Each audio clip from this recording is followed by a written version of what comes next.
तो hello friends, और आइए हिस्ट्री का अगला क्लास लेक्चर 12 देखेंगे। हिटलर फ्रांस पर अधिकार का इंग्लैंड पर भी अटैक कर देता है। इस समय भारत से सुभाष चंद्र बोस जर्मनी पहुंचते हैं। द्वितीय विश्व युद्ध के दौरान छोटा सा देश जापान भी जर्मनी को साथ देने के लिए तैयार रहता है।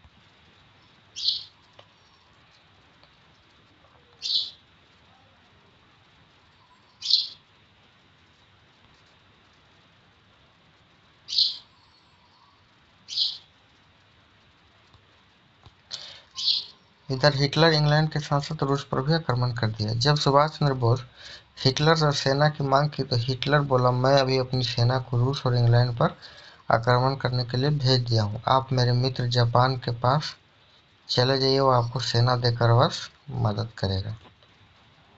सुभाष चंद्र बोस भारत में इंग्लैंड को भगाने और भारत देश की आज़ादी के लिए और सैन्य शक्ति बढ़ाने के लिए जापान देश पहुंचे और जापान उन्हें सेना देकर मदद किया। सुभाष चंद्र बोस उन सभी सैनिक आज़ाद हिंद फौज के साथ अंडमान पहुंचे और अंडमान जीतकर भारत से इंग्लैंड को भगाने के लिए भारत की ओर अपने सैनिक के साथ पलायन किया।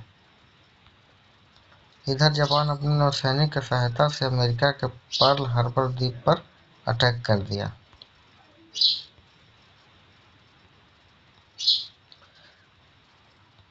अमेरिका अब द्वितीय विश्व युद्ध में शामिल हो चुका था। इसे सहयोग देने के लिए चीन, फ्रांस की सेना भी तैयार हो गई। सोवियत संघ, रूस, इंग्लैंड, फ्रांस की सेना तीनों तरफ से होकर हिटलर की सेना पर अटैक करना शुरू कर दिया। रूस की सेना जब जर्मनी पहुंचे तो उन यहूदियों की स्थिति देखकर काफी दुखित हुआ। रूस यहूदियों की सहायता करने लगा तथा वहां उच्च नस्ल के सभी नाजी दल के समर्थकों को चुन चुनकर मारना शुरू कर दिया। रूस की सेना बर्लिन तक आ पहुंचा। हिटलर का प्रचारक मंत्री गोब्बल्स अपने परिवारों के साथ आत्महत्या कर लिया। हिटलर अपने समर्थक को संदेश दिया कि दुश्मन की सेना से पकड़ाने से अच्छा है खुद जहर खा लो या आत्महत्या कर लो।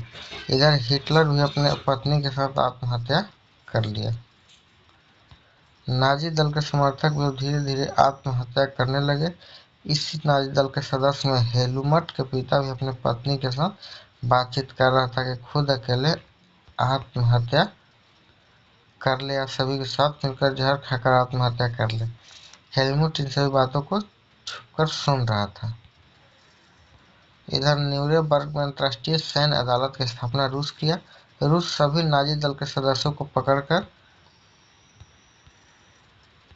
इस अदालत में पेश किया। 11 लोगों को मृत्युदंड की सजा मिली। कुछ लोगों को आजीवन कारावास दिया गया तथा कुछ नाजी दल के सदस्यों को सुधारगृह में रहकर एक बार पुनः सुधरने का मौका दिया। इधर हिटलर को मरते ही जापान सुभाष चंद्र बोस को दिए गए सेना को वापस बुला लिया। रूस, अमेरिका, चीन, इंग्लैंड और फ्रांस इन सभी देशों ने मिलकर अमेरिका के पर्ल हार्बर पर किए अटैक का मुआवजा जापान से मांगने लगे। जापान युद्ध हार जाना देने से इनकार कर दिया और इन पांचों देशों को युद्ध करने के लिए चुनौती दे दिया। जापान लगातार युद्ध में जीत रहा था। चारों तरफ जापान की भयंकर गूंज रही थी। अमेरिका की सेना भी हार रही थी। इसी समय अमेरिका अपना असली ताकत दिखा दिया। 6 अगस्त 1945 को जापान के हिरोशिमा पर अमेरिका लिटिल नाम का पहला परमाणु बम गिराया। जापान के लाखों लोगों की मृत्यु हो गई। जापान अमेरिका के सामने आत्मसमर्पण कर दिया। फिर भी अमेरिका जापान से पूरा बदला लेने उद्देश्य से पुनः 9 अगस्त 1945 को नागासाकी पर अटैक फैटमैन नामक परमाणु बम से कर दिया। जापान ऐसा परमाणु बम का हमला न देखा था और न ही अपने पास परमाणु बम बनाकर रखा था। जापान बहुत बुरी तरह से द्वितीय विश्व युद्ध में पराजित हुआ। इधर भारत भी 15 अगस्त 1947 को आज़ाद हो गया। हिटलर की प्रचार की कला। हिटलर अपना प्रचार मंत्री मोबलस को बनाया था। इस सिद्धांत ही था कि झूठ को इतना बार झूठ बोले कि वह सच दिखने लगे। प्रचार में भाषा, मीडिया और पोस्टर भाषा हिटलर सरल भाषा में दिल को छू जाने वाले शब्दों का इस्तेमाल करता था।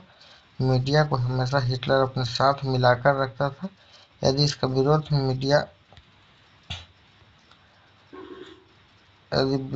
मीडिया कुछ बोले तो उसे मृत्यु दंड देता था। और अट्रैक्ट वाले पोस्टर का प्रयोग हिटलर करता था, जिससे दिखे कि हम उस जाति के नस्लों को किस तरह मदद करते हैं। हत्या, सामूहिक हत्या करने की बात विरोधियों के प्रति हमेशा हिटलर करता था। समाधान था, पूर्ण समाधान निकालने की बात हिटलर करता था। यूथेनेसिया दया मृत्यु था।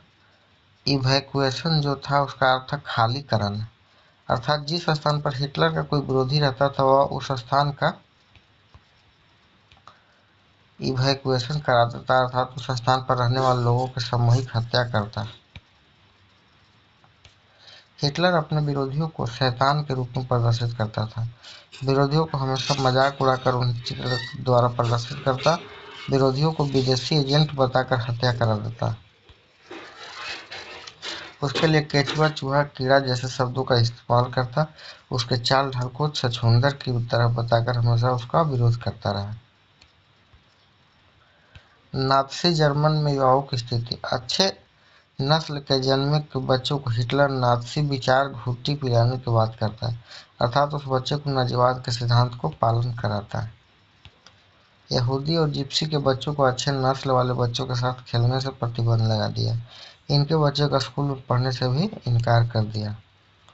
स्कूल पाठ्यक्रम को नए सिरे से परिभाषित किया। गणित विषय में देश में बचे रहे संसाधनों पर सवाल बनाकर इस तरह प्रस्तुत करता जैसे मानो इस देश का सारा संसाधन कोयला इत्यादि है। कोई देश लेकर भाग रहा है, बाकी अपने देश में कितना बच रहा है। खेल घंटी को समय मुक्केबाजी का क्लास लगाया जा रहा था, अर्थात सभी विद्यार्थी को पढ़ने लायक से लड़ने लायक बना दिया गया। सदस्य इसमें जो थे 10 वर्ष में युगफुक्का, 14 वर्ष में हिटलर युद्ध और 18 वर्ष में लेबर सर्विस शुरू। विरोधियों को हत्या भी करना है। शपथ, मैं हिटलर का था, मैं शपथ लेता हूँ कि मेरी सारी ऊर्जा और मेरी सारी शक्ति हमारे देश के रक्षक एडॉल्फ हिटलर को समर्पित है।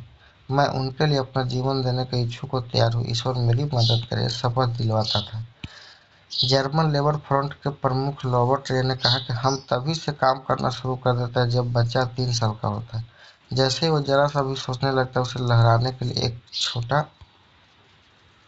सा झंडा थमा दिया जाता है। इसके बाद स्कूल, हिटलर यूथ और शहरी सेवा का नंबर आता है। लेकिन यह सब कुछ पूरा हो जाने के बाद भी हम किसी को छोड़ते नहीं हैं। लेबर फ्रंट उन्हें अपनी गिरफ्त में ले लेता है, चाहे उन्हें अच्छा लगे या बुरा। कब्र तक वह उनका पीछा नहीं छोड़ता। मातृत्व के लिए नात्सी सोच। महिला और पुरुष को जन्म अलग अलग कर्मों के लिए हुआ। महिला समान अधिकार के लिए संघर्ष न करे। पुरुष को हिटलर आक्रामक और पत्थर दिल बनाने को कहा तथा महिला को शुद्ध आर्य रक्त वाले बच्चों को जन्म देने वाली अच्छी मां का संज्ञा दिया। 1933 में हिटलर स्वयं सबसे अच्छा नागरिक महिला को बताया, लेकिन वो महिला नहीं जो अवांछित हो। अवांछित का मतलब शुद्ध आर्य रक्त वाले बच्चों को जन्म नहीं दी हो। हिटलर महिला को तमगे मेडल भी प्रदान करता था। 4 बच्चे के जन्म देने वाली मां को कांस्य मेडल शुद्ध आर्य रक्त वाले और 6 बच्चे को रजत मेडल और 8 बच्चे को गोल्ड मेडल। अवांछित बच्चे को जन्म देने वाले महिला को गले में तख्ता डालकर हत्या भी कर दिया जाता था। आम जनता और मानवता। हिटलर के बढ़ते अत्याचार को देखते हुए अच्छे नस्ल वाले व्यक्ति भी मूक दर्शक और उदासीन साक्षी बनकर वह रह जाता था। यदि कोई व्यक्ति हिटलर के विरुद्ध कुछ बोलता तो हिटलर उसे मौत की सजा देता। मूक दर्शक के रूप में एक पादरी निम्बलर का कहना था कि पहले वो कम्युनिस्ट को ढूंढते आए, मैं कम्युनिस्ट नहीं था इसलिए मैंने कुछ नहीं कहा। फिर वह सोशल डेमोक्रेटिस्ट को ढूंढते आए, मैं सोशल डेमोक्रेटिक नहीं था इसलिए चुप रहा। इसके बाद वह ट्रेड यूनियन वाले को ढूंढता है, पर मैं ट्रेड यूनियन में नहीं था। और फिर वे यहूदियों को ढूंढते आए, लेकिन मैं यहूदी नहीं था, इसलिए मैंने कुछ नहीं किया। और फिर अंत में जब वह मेरे लिए आए तो वहाँ कोई नहीं बचा जो मेरे लिए साथ खड़ा हो सके। तो आगे क्लास नेक्स्ट वीडियो में